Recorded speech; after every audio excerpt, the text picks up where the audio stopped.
Um dia maravilhoso para alguns, nem tanto para outros. Um dia maravilhoso para ser torcedor do glorioso Alvinegro. Então vamos ouvir aqui o hino do Botafogo, por favor.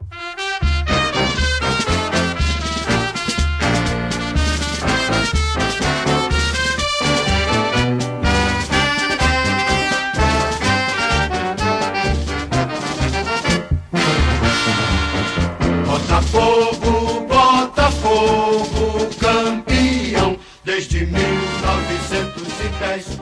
Foste herói em cada jogo, Botafogo. Excelente! É com esse ritmo maravilhoso que a gente começa o nosso programa de hoje, né? Não tem outro destaque, tem, Amaro? Inicial para o programa de hoje. Mas antes, vamos ficar aqui com a chamada, né, de abertura do programa, para a gente começar com os destaques da semana. Você não sabia que a nossa opinião era necessária, mas agora você não vai conseguir viver sem ela. Que desagradável, hein? Que beleza.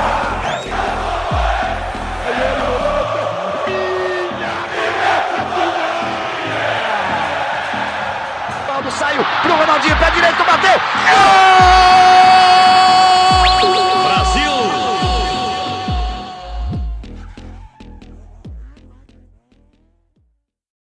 Excelente. Amaro, tem algum destaque diferente desse destaque de hoje? Pode falar, meu querido. Não tem como ter outro destaque a não ser essa gloriosa vitória do líder do Campeonato Brasileiro. Um time que, somando aí os 2 anos, já deve ter mais de 30 rodadas líder. E esse ano, lembrando que esse ano, como eu já falei, nós estamos melhores que o ano passado, bem melhores. Nosso querido dono, presidente, tudo, investiu bem nos pontas, nos atacantes. E eu tenho que dizer que o Botafogo tem o melhor ataque do Brasil. Botafogo tem o melhor ataque do Brasil. Que vagabundo, pô. Não tem como ser diferente. Pode botar no papel aí, buscar, que tem o melhor ataque do Brasil, o Botafogo. Se o Flamengo faz a gente passar, meu amigo. Temos que aguentar hoje. Um vagabundo desse que passa o dia queimando o texto e o ataque do Botafogo vem falar um negócio desse, pá. É muito cínico, viu, Amaro? Cínico, é cínico. O homem é cínico. Eu falo da zaga do Botafogo e do texto. A única coisa que eu falo mal dele é essas questões aí que ele fica dizendo que o campeonato foi entregue. Tirando isso, ele salvou o Botafogo da desgraça. O único problema dele é isso. Mas voltando, isso já era um resultado previsível. Já estava esperando. O Flamengo teve com uma série de jogadores machucados, perdeu a Arrascaeta no início do jogo. O Botafogo dominou completamente o jogo, tirando ali uns 15, 20 minutos. E era para ser mais, bem mais. O Flamengo se salvou. Isso, excelente, Amaro. Realmente não tinha outra coisa pra gente falar como destaque, né? Do Amaro para hoje, né? A acachapante vitória do nosso glorioso Alvinegro em cima do Clube Rubro-Negro. João Vitor, meu querido, e para você, quais que são os destaques aí dessa semana? E aí, galera, salve, salve. Enquanto meu amigo Alisson Martigo aí, alguma coisa, eu quero dar como destaque. Eu não posso também fugir, que foi o jogo principal da rodada. Eu fico só pensando numa coisa, que eu fico impressionado, assim, às vezes. Porque os times paulistas são ditos os melhores times do Brasil já há um tempo, né? No geral, assim. Se bem que o Flamengo, nos últimos anos, tem brigado com o Palmeiras, eles são os dois melhores times do Brasil. Mas é impressionante como os clássicos paulistas são sem graça também, né? Tecnicamente, um jogo difícil do cara assistir, cara, muito ruim, tecnicamente. Já Flamengo e Botafogo, tudo bem que o segundo tempo, principalmente, foi o jogo de um time só, mas tem mais emoção. Os clássicos cariocas são mais ou menos assim. Claro que tem jogo carioca que é horroroso de assistir, mas Flamengo e Botafogo foi um clássico de um nível mais alto, principalmente pelo Botafogo. Mas meu destaque dentro desse jogo é para um cara que eu já tinha citado acho que há uns 2 programas atrás, o quanto ele foi um jogador que mudou o Botafogo, assim, pelo menos nesse recorte atual da temporada. Luiz Henrique, deitando e rolando, cara, impressionante. Mais um jogador que voltou para o Brasil e está num nível altíssimo. Eu citei o Matheus Pereira como um jogador que eu apostava para ser até o craque do campeonato. Ainda acho que ele pegando o campeonato todo, mas nesse momento, tipo de umas 10 rodadas para cá, ninguém jogou mais bola do que o Luiz Henrique no Campeonato Brasileiro. Ele já tinha feito uma grande partida diante do Palmeiras, jogou demais, contra o Flamengo de novo. Não tem. Hoje, o Ayrton Lucas, meu Deus, passou realmente muito mal. O Ayrton Lucas que tem essa séria dificuldade defensivamente. E hoje fez pênalti. O cara deu uma canseira no jogador do Flamengo, assim, de forma impressionante. Ele deitou e rolou, assim, literalmente. Jogador que tá jogando muita bola. Não só ele, o time do Botafogo, inclusive o elenco do Botafogo é muito bom, cara. Falam do elenco do Flamengo, mas o Flamengo, vou já falar do Flamengo especificamente, mas o elenco do Botafogo não fica atrás do Flamengo. Pode ser um elenco menos estrelado e tudo, mas é um time muito bom. Por exemplo, o Botafogo tem o atacante Igor Jesus, que chegou e marcou gol hoje, marcou gol contra o Palmeiras. Um jogador que não tem, por exemplo, a grife de um Gabigol, que está se arrastando em campo.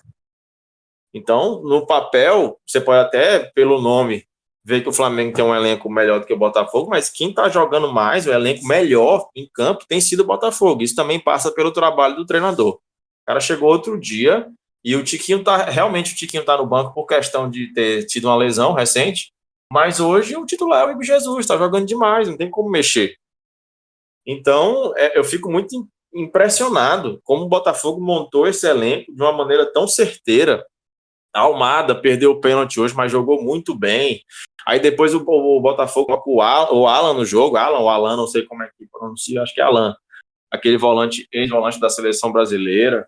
É um time que tem um elenco muito bom. John Textor está de parabéns, porque o lateral esquerdo, o Cuiabano, para mim, mais jogador do que o Marçal, por exemplo. Então, peças que chegaram que você olhava assim, quando foram trazidas, não vamos dizer aqui que todo mundo esperava, mas são bons jogadores. Isso mostra que o scout do Botafogo é muito melhor, por exemplo, que do Flamengo, que está aí sofrendo com outras questões que a gente vai falar mais à frente, para não prolongar muito meu destaque. Meu destaque é esse, Luiz Henrique, o grande jogador até aqui. Também vou só fazer uma citação aqui, uma menção honrosa e muito honrosa ao Fortaleza, que quase termina a rodada como líder, mas é o atual vice-líder do Campeonato Brasileiro. No meio dos gigantes ali, se bem que o Fortaleza também é um time gigante. É isso. Estou muito empolgado com a vitória do Botafogo, mas essa última parte que o João Vitor falou realmente é verdade. Não podemos esquecer do Fortaleza. Lembrando que ele está com um jogo a menos, e o jogo a menos é contra o Internacional, que simplesmente está perdendo de todo mundo. E se o Fortaleza ganhar esse jogo, o Conselho seria o líder. Exatamente, Amaro, exatamente. Já são 13 rodadas, não é isso? Que o Internacional não vence. As 2 partidas atrasadas do Internacional, né? Uma delas, né? 2 delas, na verdade, são justamente contra Flamengo e Fortaleza, né? Então, assim, situação bem complicada do Internacional. E falando rapidinho desse destaque do João Vitor, eu já vi algumas pessoas comentando: mas esse elenco do Botafogo, ele é feito por jogadores que ninguém conhece, não sei o quê, pipipi, papapá, ppp, papapá. Gente, tem pelo menos 3 nesse elenco do Botafogo que foram oferecidos, 4, que foram oferecidos ao Flamengo e o Flamengo não quis contratar. O próprio Tiquinho Soares foi oferecido ao Flamengo antes de vir ao Botafogo. O Thiago Almada, né? Eu acho que é assim que chama o Almada, o meio-campista do Botafogo, foi oferecido ao Flamengo. O Luiz Henrique, o Flamengo abriu negociação, mas achou caro e preferiu não contratar o atleta. E também esse Alan, volante, que fez a base no Vasco, passou um grande tempo no futebol italiano, ele estava no scout do Flamengo, o Flamengo não contratou ele e contratou esse outro Alan, que está atualmente no Atlético Mineiro, que era do Atlético Mineiro e está atualmente no Flamengo. Então, para mim, não cola essa história de que o time do Botafogo tem atletas que são desconhecidos. Não, negativo. É porque o Botafogo tem dinheiro para contratar e prefere contratar esses bons atletas do que gastar dinheiro com um jogador meia boca, né? Marcos, meu querido, e pra você, quais são os destaques dessa semana? Rapaz, eu tô até tonto com essa lapada que a gente pegou. Cara, falar desse jogo aí, destaque negativo do Flamengo, mesmo com todas as dificuldades, desfalques, lesões que o Flamengo vem sofrendo, vem sendo acometido, o que eu considero muito, não é tipo assim, falta de sorte somente, não, já passou disso, porque não, a gente até conversou no grupo, porque, cara, é muita lesão em cima da outra, eu acho que algo tem errado. O Flamengo não pode tomar essa lapada que tomou do nosso glorioso. Com todo respeito ao Botafogo, mas 4-1, acho que falta organização, falta vontade. Não dá, velho. Não dá. Simplesmente não dá. Não vou estender muito falando de Flamengo e Botafogo, que a gente provavelmente vai falar daqui a pouco. Mas vou falar aqui do destaque sobre o Cristiano Ronaldo, que continua sem ganhar um título na nossa poderosíssima Liga Saudita, mas ele tem um time que não condiz com seu histórico. O Al Nassr tem um pai lá, que é o Al Hilal, né? Al Hilal comanda de passos largos o futebol saudita. E o nosso Cristiano Ronaldo continua sem vencer um título lá na Liga Saudita. Dando destaque também pro Real Madrid, que deu as caras, né? Que a gente tava todo mundo ali eufórico, querendo saber como é que seria esse novo Real Madrid. Deu as caras e os prognósticos são os melhores possíveis. Se aquele time der liga, esquece competitividade nesse ano. Perfeito, Marcos. E é isso, né? O meu destaque era mais um gancho para o nosso tema principal de hoje, que é justamente, né, a estreia do time do Real Madrid. Nossa, apesar do empate, né? Que jogo maravilhoso. E, Alisson, Oi. para não fugir do tema principal, eu queria fazer um comentário breve aqui sobre o Flamengo também. Pode falar. Duas coisas rapidinho. Primeiro, eu queria saber se não há no Flamengo nenhum tipo de cobrança quanto ao departamento médico, à preparação física, porque a gente acabou de falar do Fortaleza, que acabou de ganhar um jogo e ser o líder do campeonato. O Fortaleza, nenhum time do Brasil sofre mais do que o Fortaleza com questões físicas, e mesmo assim, com um elenco muito mais limitado que o do Flamengo, os caras conseguem jogar, tem menos lesões, e também aí entra a outra coisa que eu ia falar, tem um técnico que consegue extrair o melhor dessa equipe sem medo. Já o Flamengo com uma dificuldade seríssima na parte física, Dr. Tanuri, que virou uma celebridade nos últimos anos, ficou bastante conhecido, mas está deixando muito a desejar. Saudades do Dr. José Luiz Runco, quando ele era o chefe do departamento médico do Flamengo, só tinha jogador pereba, mas as recuperações eram bem feitas e, enfim, não estou dizendo que o Tanuri é incompetente, muito pelo contrário, é um cara extremamente renomado, mas como ele deve ser o chefe de departamento ainda médico, é a primeira pessoa que a gente já vem na cabeça. É uma equipe, mas a gente já pensa nele. Acho que o Fábio é o preparador físico do Tite e também precisa aparecer alguém para dar uma justificativa, porque não é normal tantas lesões. Por que eu falei do departamento médico do Flamengo primeiro?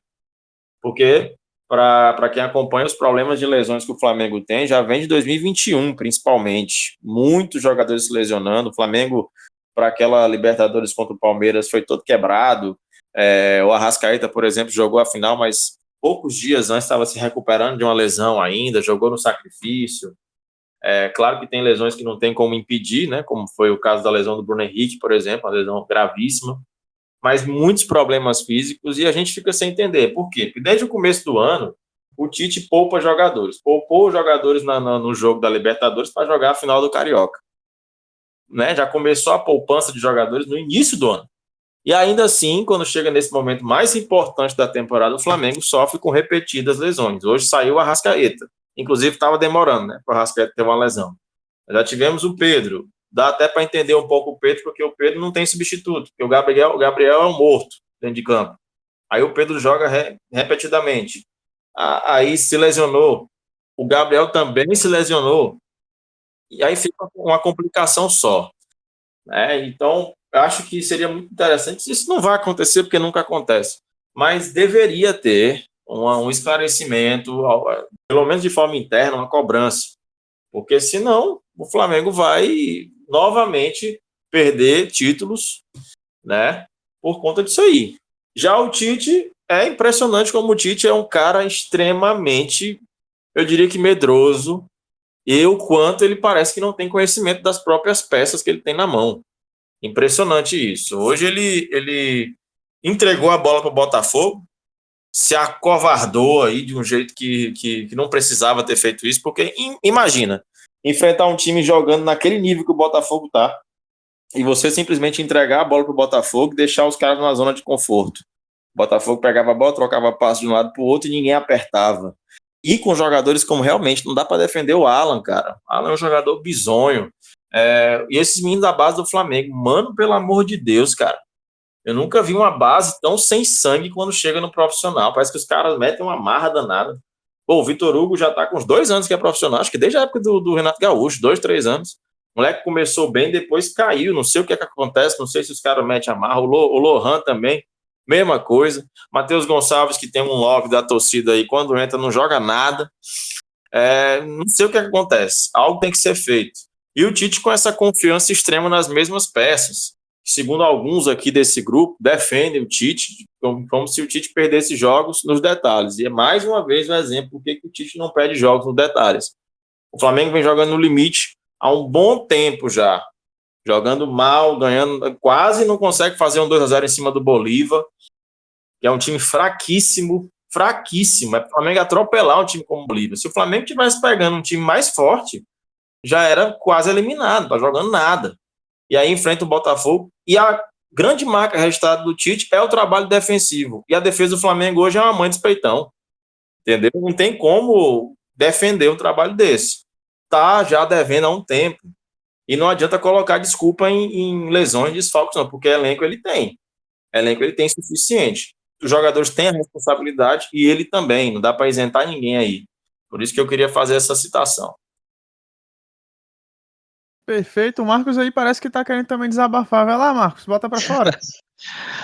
Não, é porque, caros ouvintes, se vocês não sabem, a gente tem aqui um amigo nosso caro âncora, Alisson, ele já trabalhou no meio do futebol com alguns times, ele é especialista na parte de fisiologia. Eu queria que você desse uma explicação assim, do que você acha, no achismo.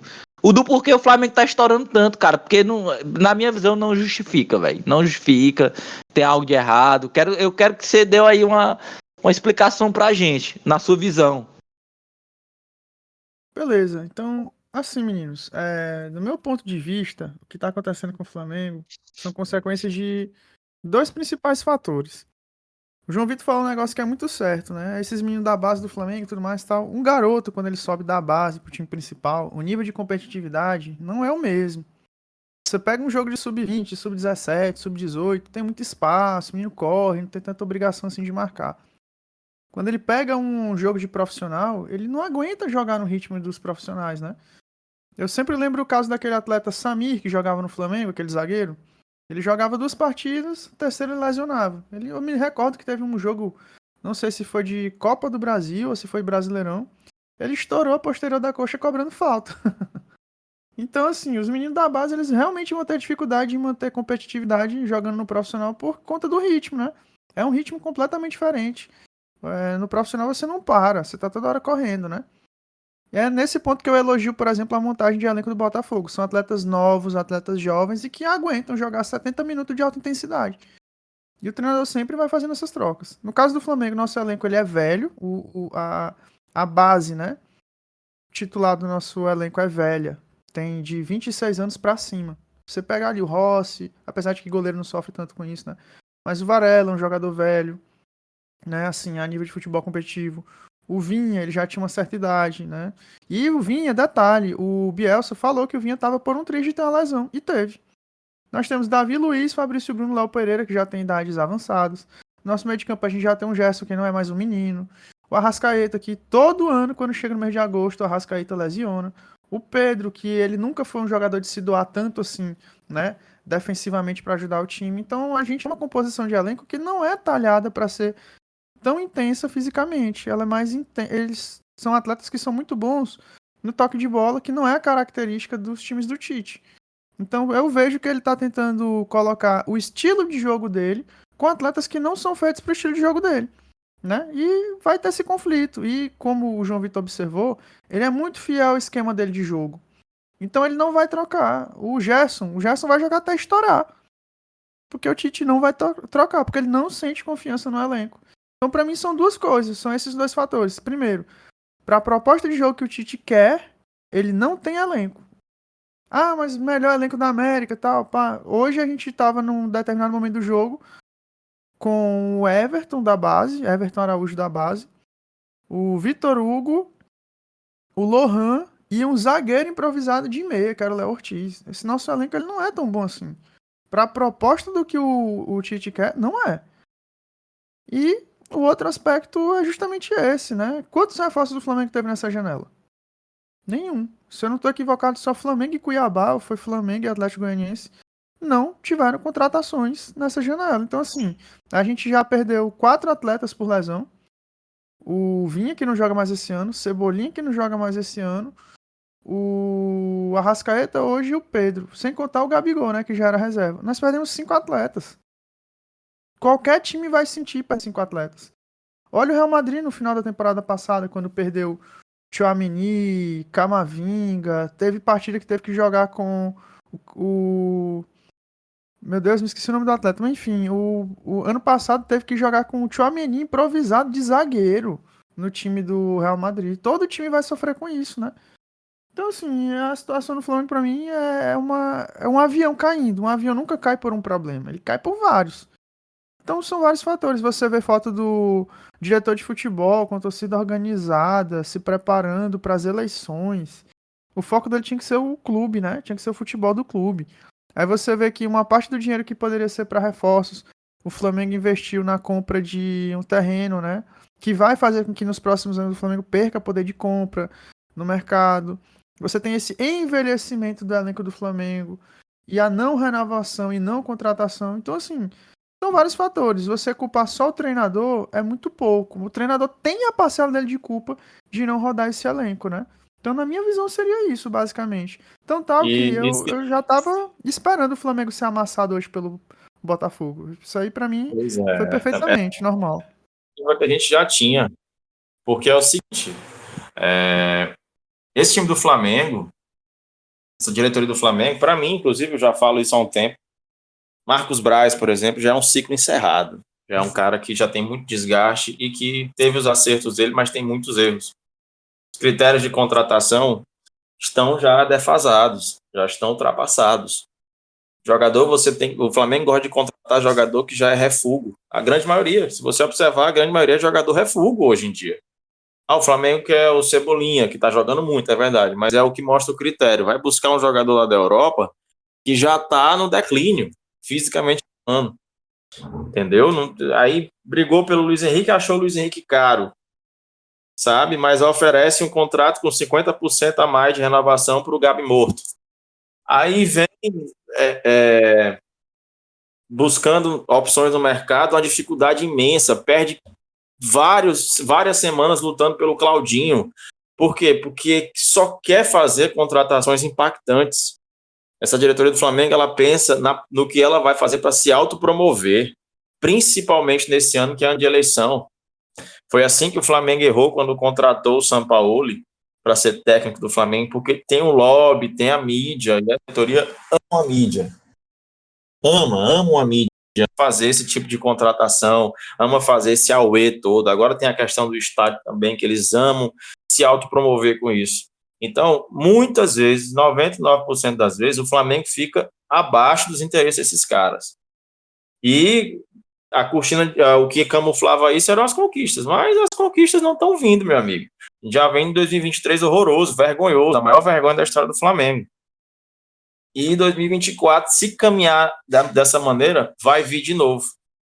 Porque esses caras colocam os interesses pessoais, faz campanha. O Marcos Braz, queridão, já até vereador, usou o Flamengo para se tornar um vereador. Não dá para normalizar isso. Não existe o profissionalismo que o futebol atual pede.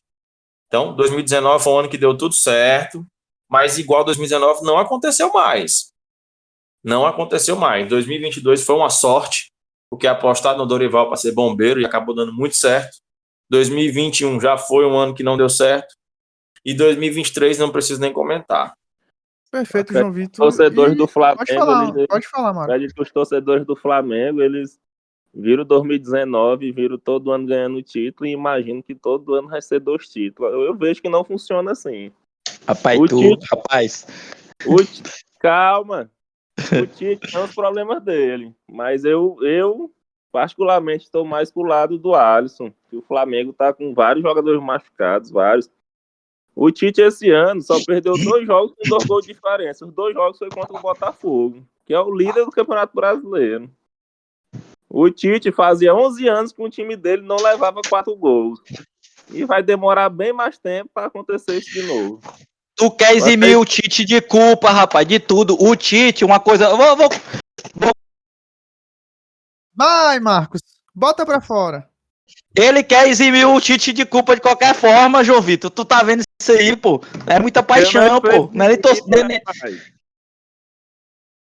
Eu nunca vi. Vou comentar Eu nunca vi. o que você falou. Não. Cara, os falam talentos, jogo e outro aí, pô, que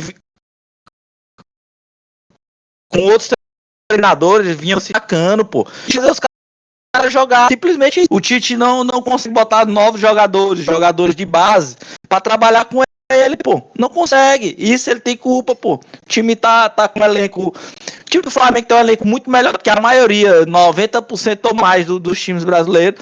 Estourou todo mundo, mas ele tem que saber trabalhar com jogadores de base. Isso não é só no Flamengo, não. Quem é que não lembra o que ele fez com o Marquinhos, pô? Ele dispensou o Marquinhos do Corinthians. Ele dispensou o Marquinhos, que foi hoje, é um dos, tipo, da última década aí, é um dos maiores zagueiros do futebol brasileiro. Pode não ser da história, não agradar todo mundo, mas querendo ou não, ele é, pô.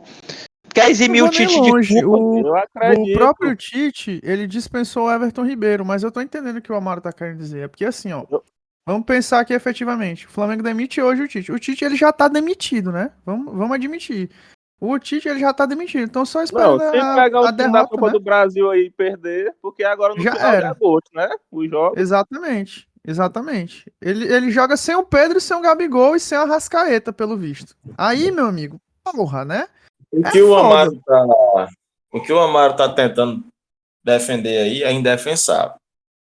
Vou voltar de novo a falar, porque o Flamengo não está jogando futebol seguro. Você sabe quando o seu time está jogando futebol seguro. Você sabe, você percebe quando o seu time está por um triz de desandar.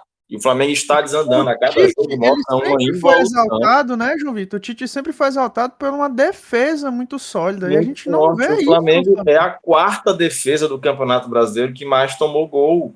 Exato. Foi um dado que foi colocado hoje na transmissão do jogo. Então, como se o técnico que tem a marca registrada dele, a defesa não está funcionando, quem dirá os outros setores? Entendeu? E assim, então, o que eu penso dá muito defender. o que eu penso muito no que o Amaro tá falando é que é o seguinte: quem é que tá disponível no mercado para assumir o Flamengo atualmente? O Diniz? Cara, não, pelo amor de Deus.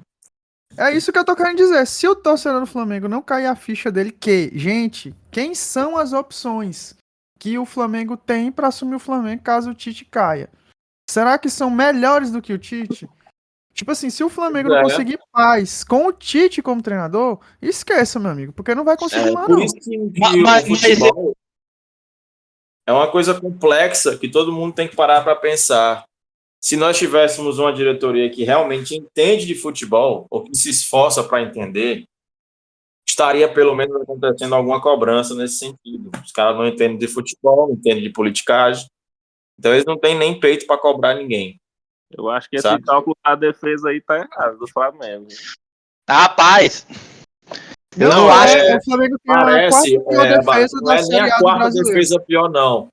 É a defesa da 4ª defesa que mais tomou gol de bola aérea. De bola parada, isso, exatamente, bola aérea. A 4ª pior defesa. Aqui. Obrigado pela correção. Exato. Se eu não me engano, o Flamengo perde pro Vasco, Cuiabá e Atlético Goianiense. Uma coisa assim. Eu sei que o Vasco é fato, o Atlético Goianiense também. Absurdo isso. Amaro, eu não acho que o Tite tem que ser demitido. Mas, rapaz, tu defende, quer achar uma desculpa pro Tite, pô. O Tite já vem um tempo errando, pô. Já vem um tempo errando. que eu quero falar é sobre. É lógico que um treinador tem que dar um jeito no seu time. Agora tem que saber quanto tempo ele vai precisar dessa vez para dar um tempo, porque tem vários machucados, cara. Vários. Ah, tá jogando ruim faz tempo. Ele tá jogando o jeito Tite faz tempo. Tem 15 anos que ele joga assim, no mínimo. 15 anos.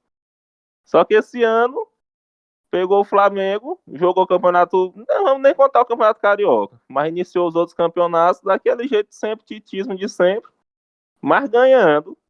E agora começou a ter jogadores machucados e não está conseguindo conectar o time.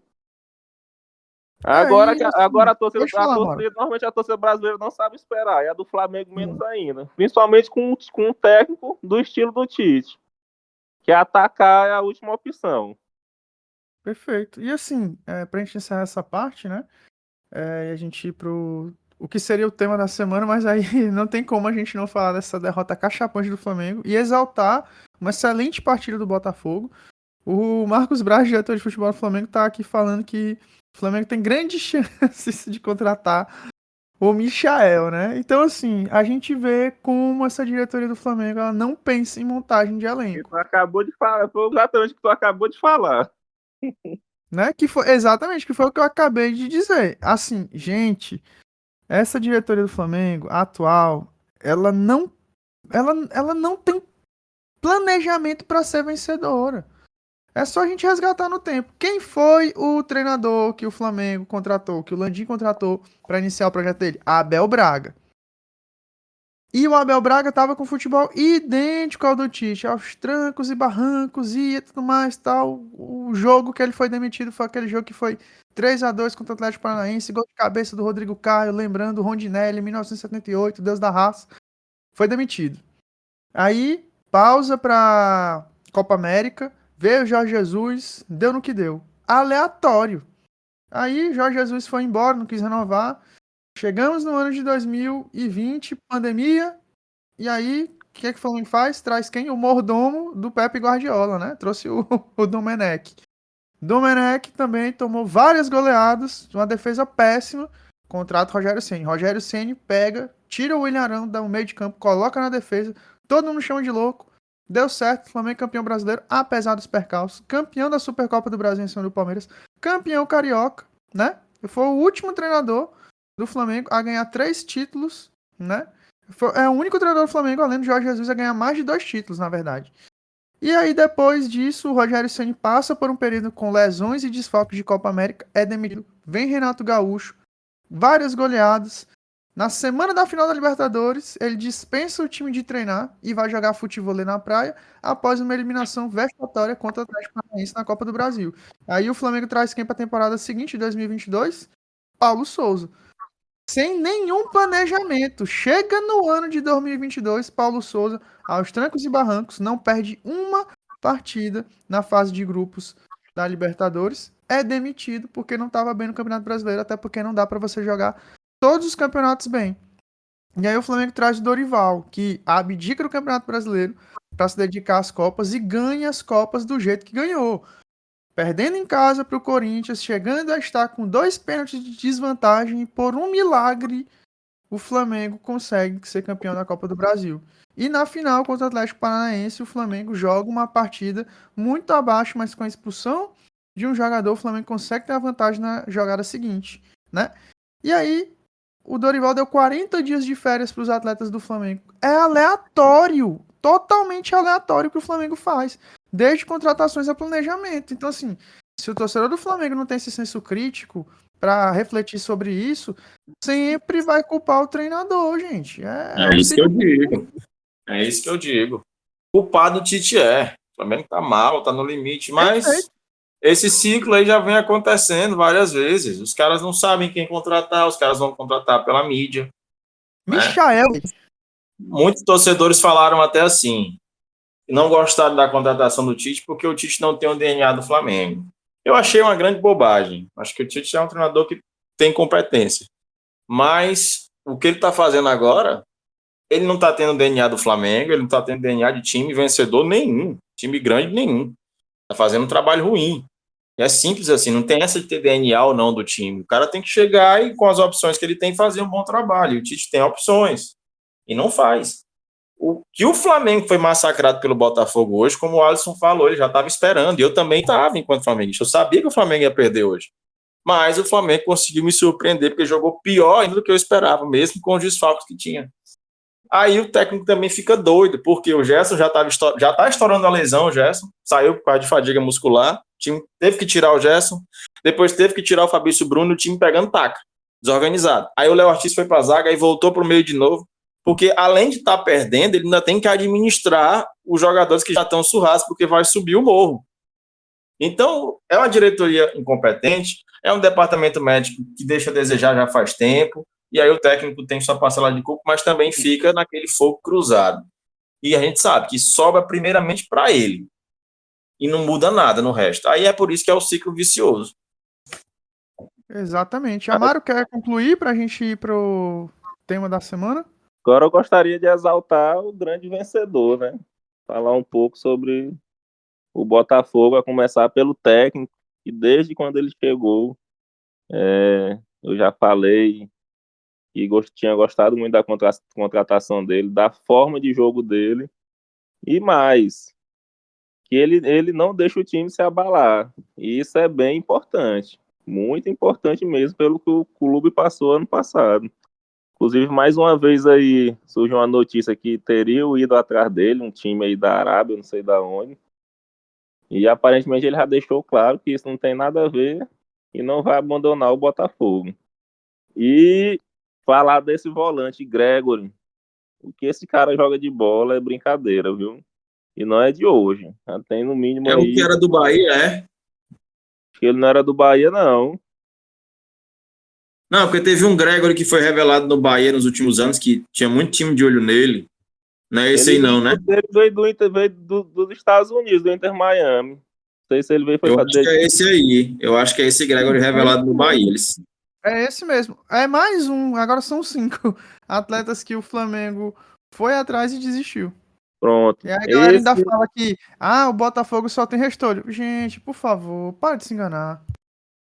É porque as pessoas se esquecem que tem muitos jogadores. O Thiago Almada é outro. Que vai ali para os Estados Unidos, não sei, em busca de uma oportunidade, de um dinheiro que não achou em outro lugar. Mas continua jogando muito. E o Botafogo tem olhos para os Estados Unidos. Estados Unidos, México, eles sempre E procuram o melhor muito. jogador do Flamengo, ofensivo, o melhor atacante do Flamengo, o Luiz Araújo, veio dos Estados Unidos. Olha aí. E o Luiz Henrique, como o João Vitor já falou, que barbaridade que ele está jogando. Todos os jogos, ele está dando show. Todos os jogos. É incrivelmente. Parece até que o lado esquerdo do Botafogo praticamente não existe mais. Até porque o Savarino ele deu uma caída, né? O lado esquerdo do Botafogo melhorou quando o Matheus entrou. Eu acredito que logo, logo ele vai tomar esse lugar, porque ele consegue jogar tanto pelo meio como pela esquerda. Mas logicamente o Thiago Almada não vai ir para o banco. Então acredito que logo, logo vai ter essa mudança de Savarino pelo Matheus. E o Thiago Almada, eu queria falar o seguinte. A hora do pênalti, qual botafoguense não pensou? Depois de ter perdido esse pênalti, pronto. Não. Tudo vai se repetir. 2023 vem aí, o Flamengo vai empatar o jogo, ou virar o jogo, e vai ser mais uma derrota. E o Bastos, né? Que continua todos os jogos jogando uma barbaridade. O Bastos não é comparando o nível de futebol, mas é comparando a situação. O Bastos e o Barbosa é como o Thiago Silva e o Marquinhos. Quando o Thiago Silva joga, o Marquinhos consegue se esconder e jogar o básico. Mas sem o Thiago Silva, o Marquinhos não consegue jogar igual. E é igualmente isso que acontece no Botafogo. Quando o Bastos joga, a defesa é muito sólida. Mas quando ele não consegue jogar, é um dos maus do Botafogo esse ano. Matheus Ponte, que está conseguindo segurar a lateral direita bem. Nós realmente precisamos de um lateral, eu acredito que não vai vir mais, mas ele no momento está dando conta. E essas questões aí dos questão do Flamengo, dos jogadores que estão machucados, queria falar do Botafogo, que o Arthur Jorge repetiu o time. O Arthur Jorge entrou com o time titular. Com toda certeza vai jogar quarta-feira novamente com o mesmo time titular. E os próximos jogos são bem difíceis do Botafogo pelo Brasileirão. Se eu não me engano, vamos pegar o Bahia e o Fortaleza. E eu não vejo ele querendo descansar jogador, não. Então, eu queria só falar disso para falar sobre a preparação física, né? Porque tem uma diferença enorme aí esse ano, eu não sei o motivo, mas tem uma boa diferença da preparação física do Botafogo para o Flamengo. Acredito que todos nós assistimos o jogo e o time do Botafogo foi do minuto 0 ao 90, correndo a todo momento. Cara, pra gente fechar, né, a parte dos destaques, isso daí é uma coisa que eu já venho alertando há um bom tempo, né? Nos nossos grupos e com algumas pessoas com quem eu converso sobre futebol. Porque assim, se a sua visão sobre futebol ela é míope a ponto de você só olhar para o seu time de futebol e esquecer que existem outros, né? Você acaba deixando passar algumas informações relevantes. O time do Botafogo, o John Textor, ele contratou bastante esse ano, mas bastante mesmo, né? O time do Flamengo, no começo do ano, ele tem uma média de idade de 25,5 anos de idade. Isso, né, antes de chegar nos reforços, isso em fevereiro. O time do Botafogo, né, ele em abril de 2024, ele tem uma média de idade de 26,22. Mas aí ele foi contratando reforços e foi reduzindo a faixa etária desse time. A média de idade atual do Botafogo é de 24 anos de idade, gente. 24 anos de idade, o atleta ele tá começando a entrar no auge da performance física dele. E se você for parar para analisar a linha defensiva do Flamengo hoje, na partida contra o Botafogo, né, a gente tinha o Wesley, mas a gente tinha o Davi Luiz. O Davi Luiz que ele tava caindo ali por um lado, que ele ia ter que marcar o Luiz Henrique. O Davi Luiz com 37 anos de idade. Jogou absurdamente mal, viu? Não tem o que esperar de você ter um atleta com 37 marcando um garoto como o Luiz Henrique. É esperar para tomar uma saraivada, né? Ele ia jogar porque queriam poupar os outros atletas, basicamente. Então, assim, não tinha o que esperar. Era tomar um sacode mesmo, né? Eu acho que a gente encerra essa primeira parte aqui dos destaques que... Nossa, que destaques grandes que a gente teve hoje, né? Vai dar trabalho pro editor na hora de cortar. Mas, fechada essa parte dos destaques, a gente parte agora para nossa pauta principal do programa.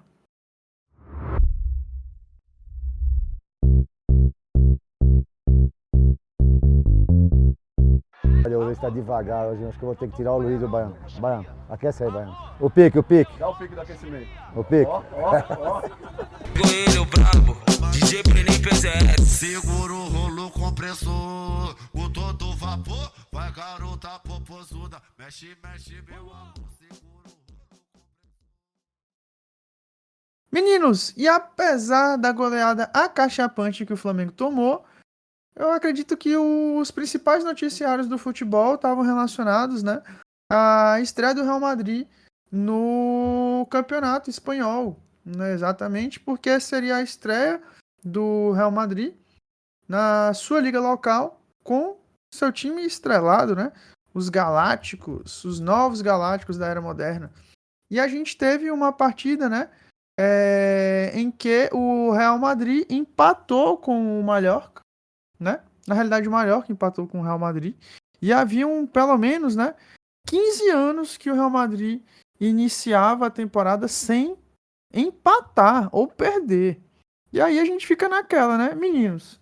Será que isso é o anúncio de uma passagem do Mbappé pelo Real Madrid que não vai trazer títulos? Muito embora, né, ele já tenha começado a sua passagem com gol e com título na Supercopa da UEFA. Então, assim, como é que vocês veem a gente, né, cara ouvinte? Se você ainda não escutou, escute o nosso primeiro programa que a gente fala, no segundo, na verdade, que a gente fala sobre a chegada do Mbappé ao Real Madrid, o que aconteceria, né? Então, meninos, qual a opinião de vocês? Como é que vocês veem essa estreia do Mbappé? Como é que vocês viram o esquema de jogo do Real? O que vocês acham que esse clube vai aprontar nessa temporada europeia? Amaro, querido, pode começar. também tem alguns anos que o time que inicia enfrentando o Mallorca não é campeão, né? Não vou me lembrar quantos anos, mas tem um tempo bem grande aí. Mas o Real Madrid é o maior time do mundo e veio para quebrar isso. Esse campeonato ele vai levar nas costas. Isso eu estou falando na primeira rodada. Esse campeonato ele vai levar nas costas. Por qual motivo? Porque o campeonato espanhol é historicamente o Real Madrid, o Barcelona e o Atlético de Madrid correndo por fora, né? Pelo menos na nossa época. E esses dois times, o Barcelona não tem força, não vai ter força nessa temporada também para acompanhar o Real Madrid. E o Atlético de Madrid talvez até seja o vice-campeão, mas também não terá forças. Indo para dentro do campo,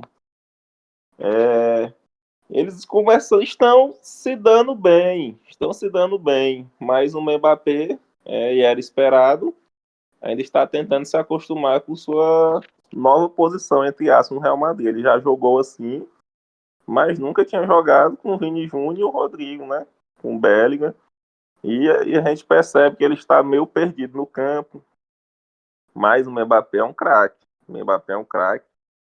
Já disse aqui várias vezes que apesar dessa temporada, ele não, para mim, não ser considerado o melhor do mundo, mas ele tem tudo para ser o melhor do mundo.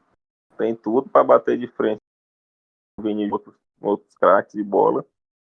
E dentro de pouco tempo, esse time do Real Madrid vai embalar novamente e com toda certeza ganhar um campeonato espanhol e, como diz o presidente, ir atrás da 16ª taça, né? 16ª não, 17ª, né? 16ª taça. Perfeito, Amaro. João Vitor, querido, e pra você, como é que você vê essa estreia do Real Madrid na temporada europeia em sua principal liga? O que você acha que vai rolar, né, nesse time do Real? Primeiramente, eu acho que você, meu amigo Alisson, é um safado. Estou me sentindo no jogo aberto com uma pergunta dessa. Se é um presságio que vai dar tudo errado. Rapaz, o primeiro jogo, rapaz, pelo amor de Deus. Virou linha de passe. Assim, o Real Madrid, esse tipo de jogo é um jogo difícil, assim. Jogos contra o Mallorca, jogos contra o Villarreal. De vez em quando vai acontecer esses empates, sim. Não vai mudar muito. Eu acho também que o Amaro tem razão. Ele disse que o Real Madrid vai ganhar esse campeonato espanhol. Também acho que vai.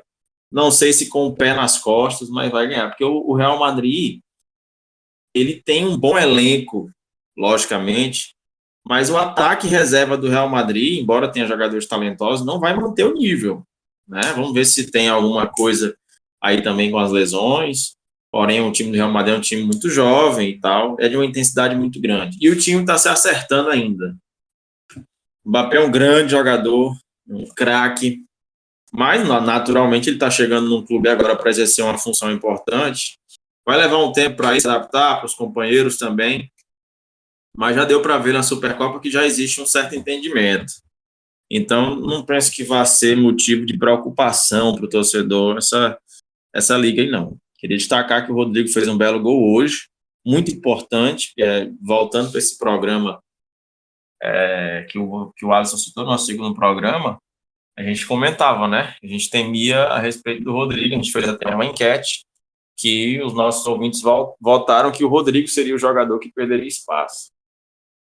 Mas não tem sido assim e só depende dele para se manter como um jogador importante, ele titular do Real Madrid. Talvez, naturalmente, em alguns jogos a opção seja começar no banco, né, mas aí vai depender muito do adversário, isso e aquilo, mas é um jogador que tem totais condições de ser titular. E o gol que ele fez, eu queria até saber do Amaro, se ele aprendeu com o Neymar também, aquela batida, porque Neymar é um grande revolucionário do futebol mundial, segundo o Amaro, inventou todas as batidas, né, possíveis, os atacantes atuais aprenderam com o Neymar. Como o Kylian Mbappé faz aquela batida invertida, segundo o Amaro, foi o Neymar que ensinou o Mbappé a fazer. Então, eu gostaria de saber se foi também no caso do Rodrigo. Acredito que sim, né? O Rodrigo jogou com o Neymar na seleção, deve ter aprendido a jogar futebol com o Neymar. Mas eu acho que não vai, esse empate hoje não vai ser problema assim para o Real Madrid. Como eu disse, vai acontecer algumas vezes, pode acontecer até uma derrota aqui, outra acolá, mas o Real Madrid vai passar o trator aí em alguns jogos mais fracos e acho que vai ganhar o campeonato espanhol, sim. Perfeito, João Vitor. A gente abre aqui o espaço, né? Antes de passar a palavra pro Marcos. Amaro, e aí, o que você acha? O Rodrigo, na batida que ele fez no gol, ele aprendeu com o nosso querido menino Neymar? Não, aquela batida ali não veio do Neymar. Agora a outra faz. O Neymar já faz há muito tempo. E eu continuo dizendo. Não pode ter aprendido no PSG, mas aprendeu nos vídeos do YouTube com o menino dele. Aí, muito bem, né? Bem respondido. Isso aqui vai pro corte. Querido Marcos, como é que você viu essa estreia do nosso querido Real Madrid nessa temporada da La Liga? O que você tem a dizer sobre as impressões iniciais da equipe merengue para essa temporada?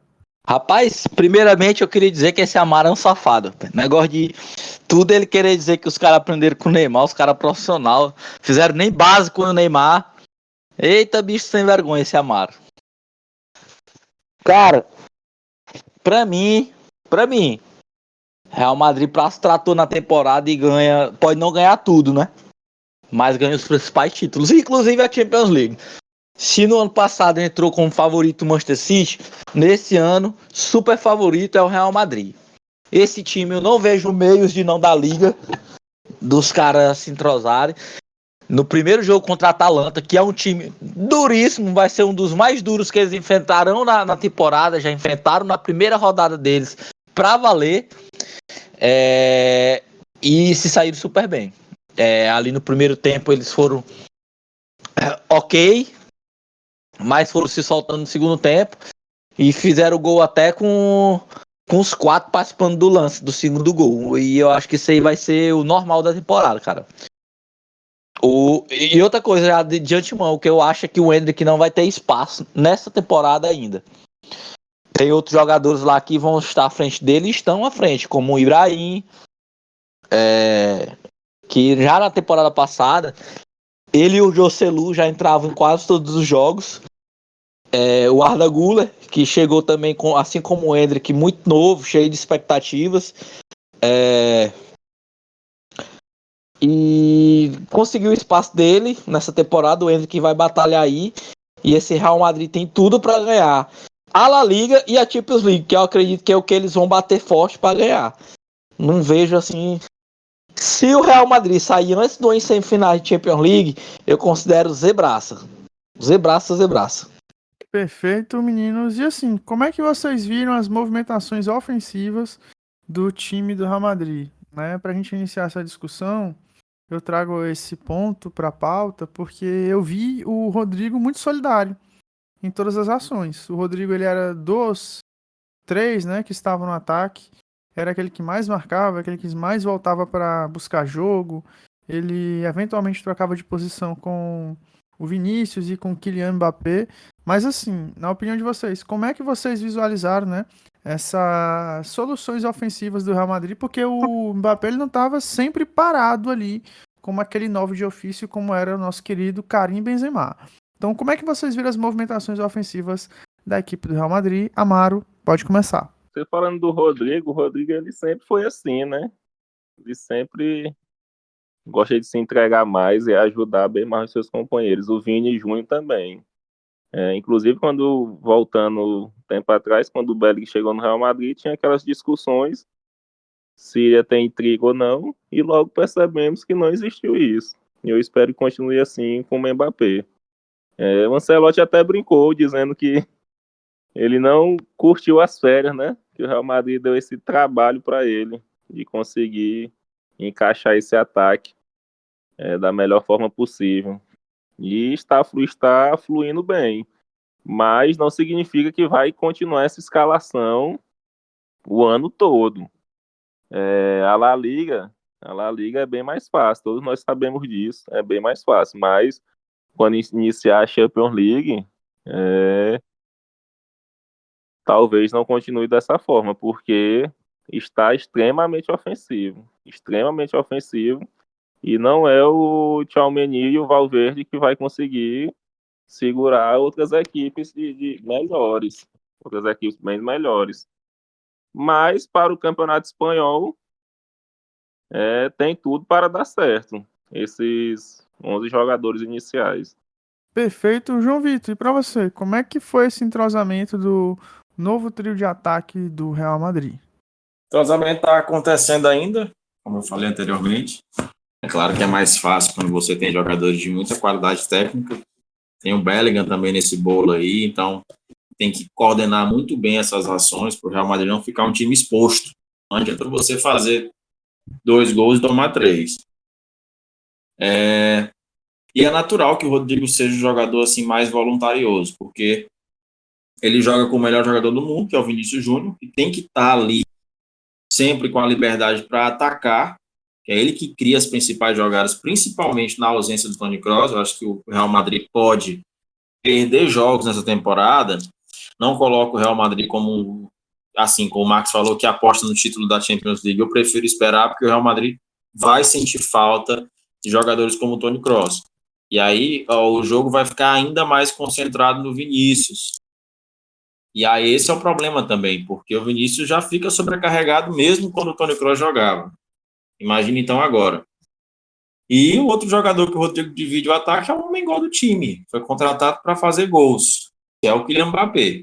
Então é natural que o Rodrigo seja o jogador, digamos, mais voluntarioso, que tenha uma participação mais efetiva no sistema defensivo, mas todos vão ter que ter uma participação muito, muito grande, porque tem um quarteto ali muito forte na parte ofensiva que vai ter que compensar na parte tática, né, de defesa.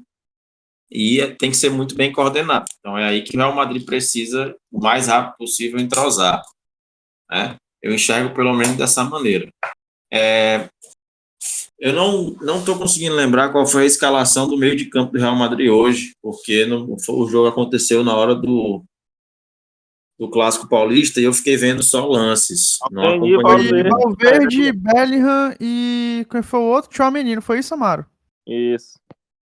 Pronto. Cai na responsabilidade do Bellingham ser um criador de jogadas, mas essa não é a característica principal do Bellingham. O Bellingham não é um criador de jogadas. Ele é um jogador da última parte do campo ali, que ele vai trabalhar com triangulações, se apresenta na área. Ele não é um clássico jogador que pega a bola, pensa, cria, dá passes, acha movimentações. Ele pode até fazer isso porque ele tem qualidade, mas não é essa a principal característica dele.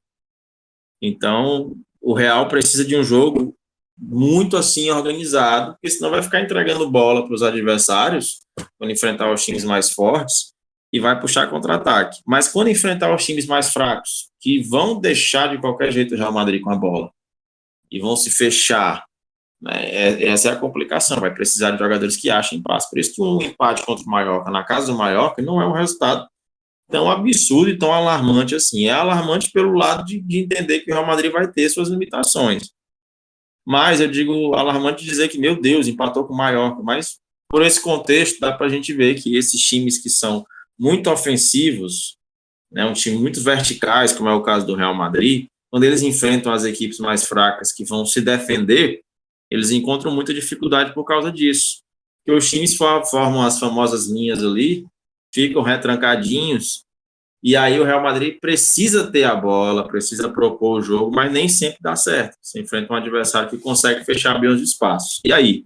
Você precisa de peças que criem esses espaços, com esses passes mais difíceis. Né? O Valverde também não é um jogador que tem essa característica.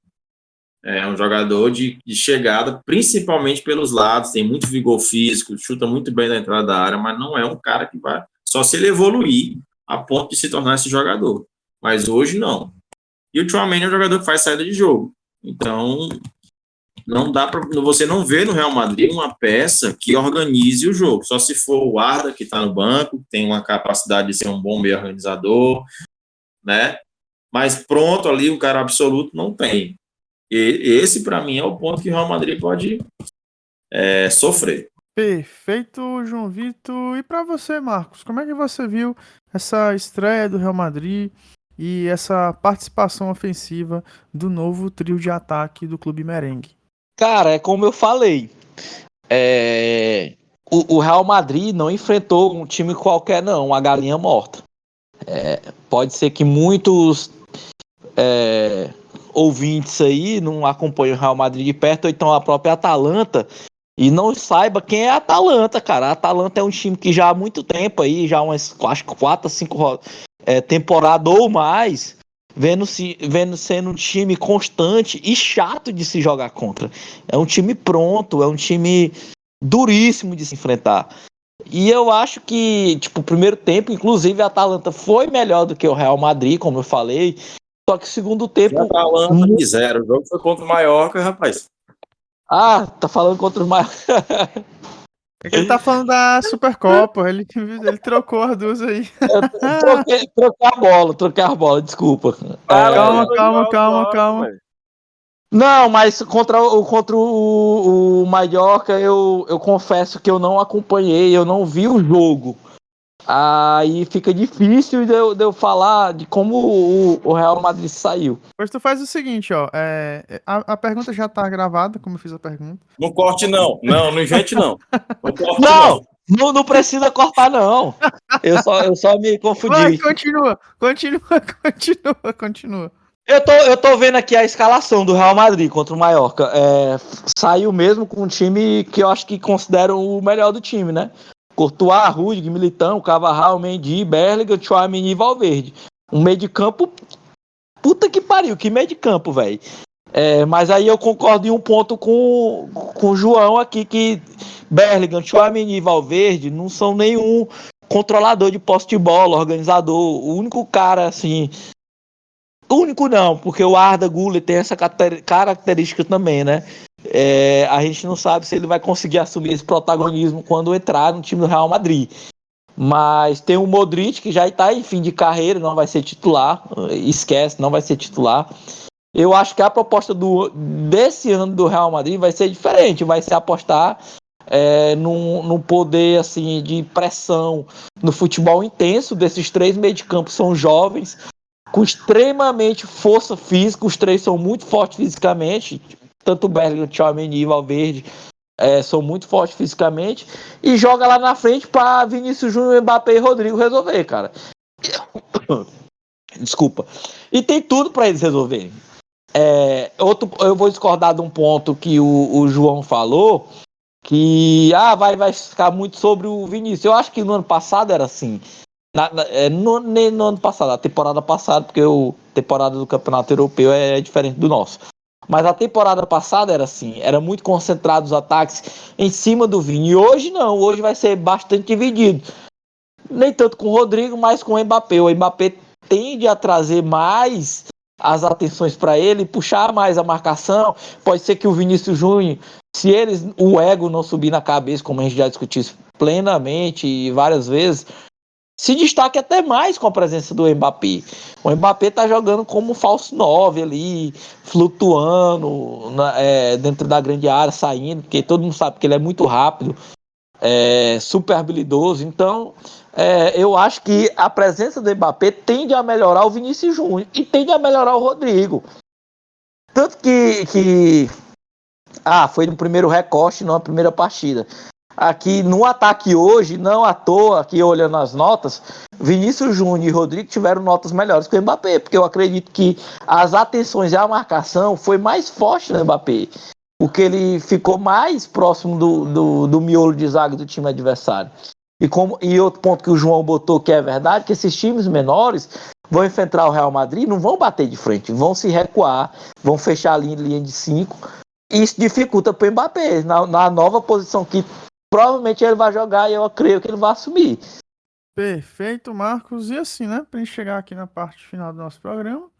Meninos, não sei se vocês perceberam, mas assim, tinha uma câmera exclusiva na ESPN, né? No grupo Disney, pro Mbappé durante a transmissão do jogo. Então assim, vamos voltar a bater na tecla. Vocês acreditam que o Mbappé ele vai ter essa contribuição técnica, apesar de ele estar tendo essa dificuldade de se encaixar na posição de centroavante? Ou vocês acham que ao longo da temporada pode ser que em determinados momentos do jogo o técnico Carlo Ancelotti ele modifique a composição do meio de campo né? Que atualmente está configurado com Tchouaméni, Bellingham e Valverde, para que o Mbappé se sinta mais à vontade para poder jogar em campo, porque aparentemente todos os focos, né, de atenção estão nesse atleta. Vocês acham que o Real Madrid pode mudar o seu jeito de jogar em função do Mbappé, ou ele que vai precisar se ajustar, né, ao esquema de jogo da equipe merengue? Amaro, pode começar. Eu acredito que possa acontecer, até porque o técnico tem que tomar uma decisão. Se um time não estiver jogando bem, ele tem que procurar outra forma de jogar. Só que entra uma questão. O Mbappé vai pegar banco no Real Madrid?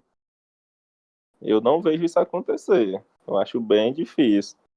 Então, se ele estiver atrapalhando, se ele não conseguir se acostumar bem nessa posição, que eu acho bem difícil, mas pode acontecer, eu acredito que possa ter uma mudança no meio de campo para afastar ele um pouco mais da área central e procurar outra forma dele jogar e para se adaptar melhor ao time.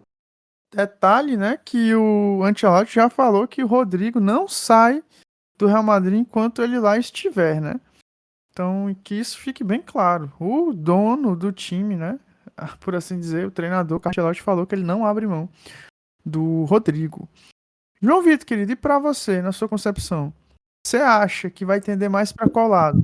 O Mbappé vai ficar com esse homem fixo no time e as peças serão modificadas para que ele jogue, ou então o oposto? Depende muito. Por que eu estou dizendo que depende? Porque o Ancelotti, a gente já viu na temporada passada, ele é um técnico que, apesar dele estar com um sério problema de demorar para mexer no time, foi assim na final da Champions, na semifinal principalmente, ele quase não coloca o Roselu, tava pedindo o jogo, pediu o Roselu e ele quase não coloca, tanto é que quando ele colocou, o cara fez 2 gols. Mas nesse time principal ele mexe com mais frequência. A gente viu o Vinícius jogando por dentro na última temporada quando foi preciso, o Rodrigo fazendo uma função mais próxima do gol. Imagino que ele vai fazer isso em algumas situações. O Kylian Mbappé é um jogador de muito recurso técnico para ficar só esperando a bola chegar. Então é bem provável mesmo que o Mbappé, em alguns momentos, você veja uma movimentação maior, onde ele apareça mais pelo lado esquerdo, que é onde ele se notabilizou, depois ele pode aparecer até pelo lado direito, que ele também cai bem, e ficando centralizado. E a própria característica desses jogadores, a inteligência deles três, pensando nos três ali como ataque, faz com que seja possível o Ancelotti fazer essas modificações. E vai ser até importante ele fazer, porque algumas equipes têm um lado direito de marcação forte. Por exemplo, se ele enfrenta um Manchester City e vai lá com o Vinícius Júnior, que tem aquela rivalidade com o Walker, que o Walker é um marcador implacável, mas hoje ele pode colocar um Mbappé naquela função ali e deixar o Vinícius ocupando um setor mais central do campo. Ele ganha com isso. Ou então modificar a movimentação do Rodrigo, deixa o Rodrigo cair mais por ali, ocupa o Walker com isso e dá a oportunidade do Vinícius aparecer, porque como eu disse, o Vinícius é o principal jogador do Real Madrid hoje. Pode ser que o Mbappé tenha todas por essas questões, né, dá para a gente imaginar que o Ancelotti vai fazer isso, e ele vai precisar fazer isso, até por essas deficiências de elenco que ele tem. Parece loucura falar isso, mas o Real Madrid tem deficiência de elenco. Que foi o grande diferencial dele na temporada passada. Ele teve lesões que deixaram o elenco... Ele ficou com um trabalho ali para fazer certos milagres. Ele conseguiu fazer. E novamente pode acontecer isso. O Real Madrid, por exemplo, não tem um lateral direito reserva. Vai sobrar para o Lucas Vázquez, que está no Real Madrid esses anos todos, porque é um excelente quebra-galho. Não é um primor de jogador, mas sempre que o Real Madrid precisa, tá lá. Não tem o Nacho mais para ajudar, quebrar galho. Então, e não trouxe ninguém, né? Não trouxe nenhum zagueiro para jogar. Acho que ele tem um Valerro, que é um zagueiro que já está lá há um bom tempo, que não é um zagueiro do nível do Nacho. Então ele vai ele vai precisando fazer modificações. Lateral esquerdo reserva ele também não tem. Vai precisar jogar o Camavinga se acontecer alguma coisa com o Mendy. E a gente pensa também no ataque. Ele vai ter que fazer essas modificações em jogos mais difíceis, principalmente. Então é muito importante que ele tenha, e eu acredito que ele está fazendo isso, essa carta na manga, de mexer mais no Mbappé, porque o Mbappé é um jogador de muito recurso para ficar só ali como 9, como centroavante. Não é um desperdício.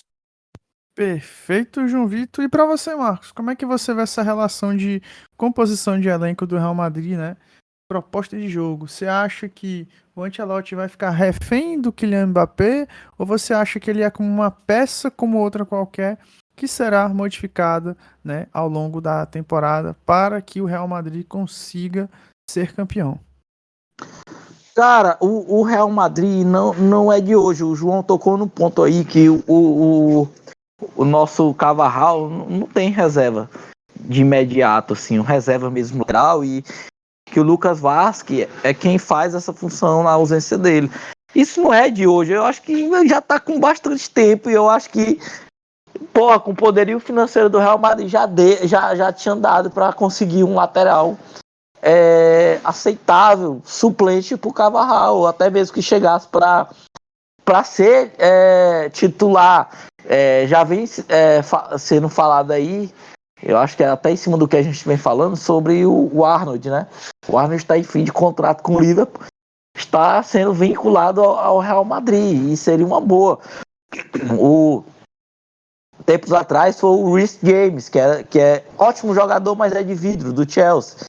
Então, eu acho que o Real Madrid não vem de hoje com esse elenco enxuto. Então, eu não creio que o Real Madrid será refém do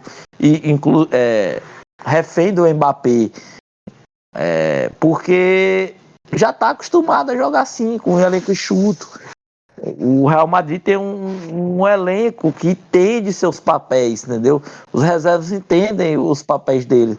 Então, os caras, quando vão entrar, vão dar o que é possível, fazer o melhor do que eles podem oferecer ao time do Real Madrid. E vem os que não são jogadores principais, são coadjuvantes, vem exercendo de uma forma primorosa, inclusive resolvendo partidas gigantes, grandes para o Real Madrid. Eu acredito que o Real Madrid não vai sofrer tanto quando o Mbappé não estiver disponível, não. Perfeito, Marcos. E meninos, pra gente fechar aqui, né? Nosso programa que agora ele tá sendo gravado aos domingos, pra gente subir sempre na segunda-feira. O que é que vocês dão de dica aí pra semana, né? Sobre futebol, música, filme, enfim. O que é que vocês dão de dica aí pra semana? E no final, João Vitor, sua dica musical, tá? Amaro, querido, o que é que você dá de dica aí pra semana dos nossos ouvintes? Minha dica é uma apostinha, né? Uma apostinha, que é algo que eu entendo mais ou menos, e minha dica é Flamengo se classificar. Podem apostar aí o dinheiro que vocês tiverem. Só não aposte a casa. Rapaz, eu não sei se eu seria tão ousado assim a fazer isso, né? Mas se o nosso especialista aqui, Amaro, tá dizendo, vamos confiar. João Vitor, querido, e pra você, meu jovem, o que você tem de dica aí na semana e qual que é o pedido musical? Opa, vamos lá. Não tem como ser diferente, né? Dica que eu dou essa semana aí para entretenimento futebolístico, principalmente, é a rodada decisiva da Libertadores. Aposte no Botafogo. O Botafogo vai eliminar o Palmeiras, todo mundo sabe disso, né? Então, essa apostinha aí, ela é certeira. Pode fazer ela que não tem erro, não.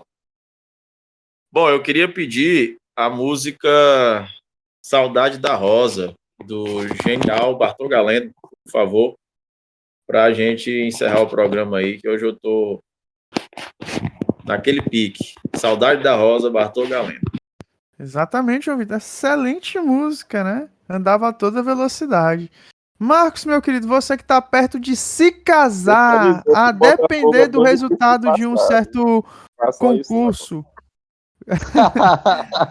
Diga lá, Marcos, qual que é a sua dica aí da semana? Cara, o Amaro falou de aposta aí, vou dar dica de aposta. Vamos, aposta aí numa tripla. Fortaleza, que vem voando na temporada, o Lion. River Plate e Palmeiras eliminando o nosso glorioso na Libertadores. Tem Boca e Cruzeiro. Cruzeiro e Boca, o jogo tá. Tu acha que o Cruzeiro elimina o Boca? Não sei não, hein? Gostaria. Boca vai catimbar e vai levar. É pedra cantada essa porra. Amaro, você tava falando alguma coisa? Marcos, esse casamento vai ou não vai?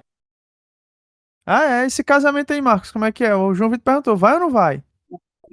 Tem que primeiro passar no concurso e eu também me estabilizar financeiramente. Sem vergonha. Fala, João Vitor, fala o que ele é. Tu tá agora no concurso, tá dizendo que, rapaz... Cabra safado tá agora desse. no concurso. Que é isso? Cara, ei, Amaro, tu como homem casado assim como eu, o que é que tu tem a dizer aí dessa fala do Marcos? Mas quanto mais cedo casar, é melhor. Rapaz, um vagabundo desse, meu Deus do céu, cara. Não, o Alisson, de ti eu não digo nada não, pô, mas um vagabundo igual esse Amaro, mas as circunstâncias... Rapaz, não, é melhor isso, acaba o programa, acaba. Beleza, não vamos complicar o cidadão, não. Então, meus queridos, é isso, um beijo, um abraço, esse programa aqui é do amor, a gente volta sempre pelo casamento, pelo amor, pelo matrimônio, então compartilhe aí o nosso programa, um beijo, forte abraço, e nós nos vemos na próxima, fique aí com Saudades de Rosa.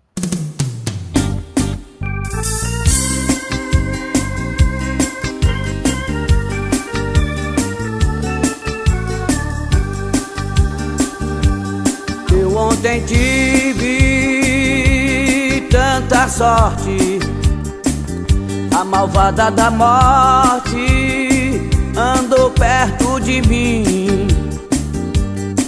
Eu no meu carro dei bobeira, numa brincadeira quase levo o fim.